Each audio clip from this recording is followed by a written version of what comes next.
بیایید از آغاز خودی ان همین فیتری روزه گفته چی میگویند و چی هست فیتری روزه؟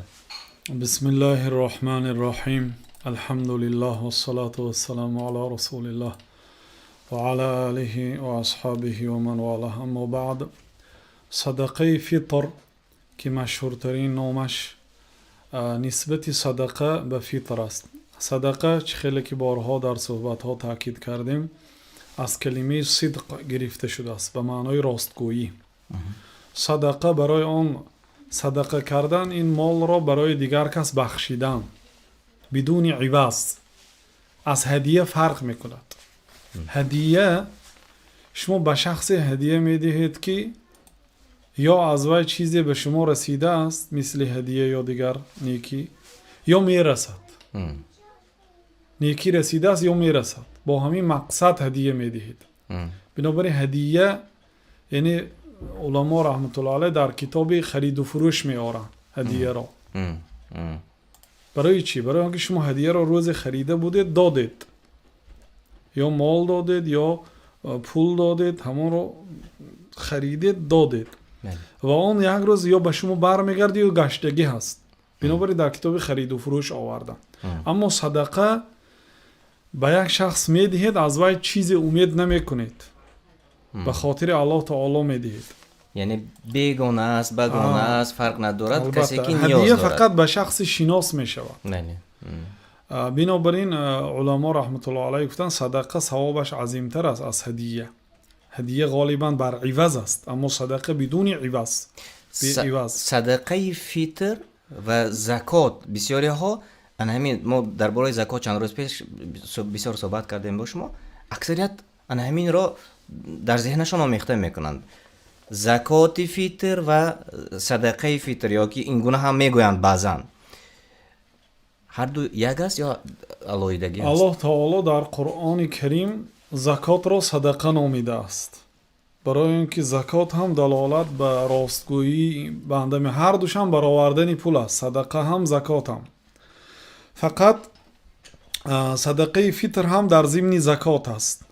فقط فرقیتش این که صدقه فطر صدقه از بدن است نه از مال، نه وابسته به پولداری انسان و مالداری انسان. به خاطر این ماه مبارک رمضان است. صدقه فطر برای چی به فطر نسبت داده شد؟ صدقه فطر برای آنکه سبب واجب شدن این صدقه فطر است.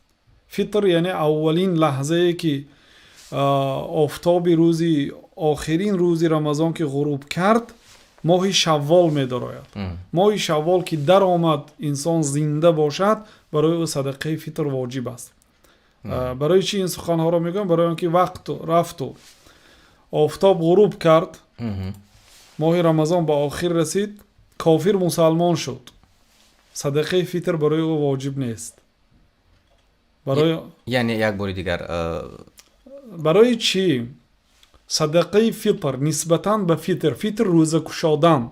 منظور از این روزه کشادن مطلق یعنی روز عید فطر هم برای چه عید قربانی عید فطر نامیده شد؟ برای اینکه عید روزه کشایی هست. 30 روز یا 29 روز مردم روزه بودن، امروز روزه خود را کشادن. و این عید به کدام خاطر است؟ به خاطر شکرانه نعمت الله تعالی که الله سبحانه و تعالی برای ما توفیق بندگی داد. ما توانستیم 30 روز یا 29 روز شبهایش نماز خواندیم. بعضی روزها 2 رکعت نماز خواندن برایتون دشواری میکند. در شبهای رمضان هم 20 رکعت تراویح میخونید، هم 10 رکعت تهجد میخونید با 3 رکعت ویتر.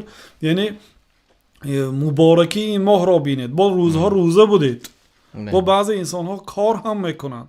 باز خیر و زکات با صدقه فطر ماه مبارک رمضان واقعا ماه مبارک رمضان است. بنابراین در خاتمه این ماه مبارک رمضان الله تعالی یک عید را برای ما معین کرد. خرسندی کنیم.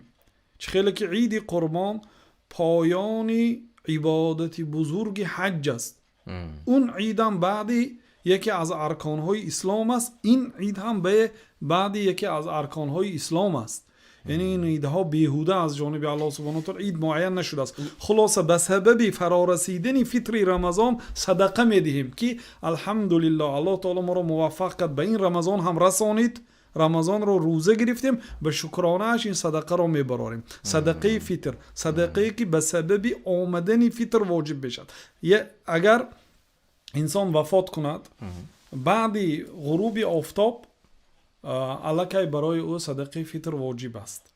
مثلا بعد روز رمضان آخرین روز رو افطار کرد بعد وفات کرد، صدقه فطر از نامش برآورده میشد. لیکن یا آدم یا کافر مسلمان شد بعد آفتاب نشستن آخری روز رمضان، شوال در آمد الکی شب عید در آمد، برای او صدقه فطر واجب نه. اگر کافر مثلا بعد نماز عصر ایمان بیارد یا به نماز شام 5 دقیقه مونده است ایمان آورد، در این حالت هم صدقه فطر میدهد هم یک روز قضایی داشته میدهد. برای اینکه امروز زنده بود، مسلمان بود ولی روزه نداشت، از سبب اینکه در آخری روز اسلام قبول کرد، بنابراین بعد گذشتن رمضان یک روز قضایی داشته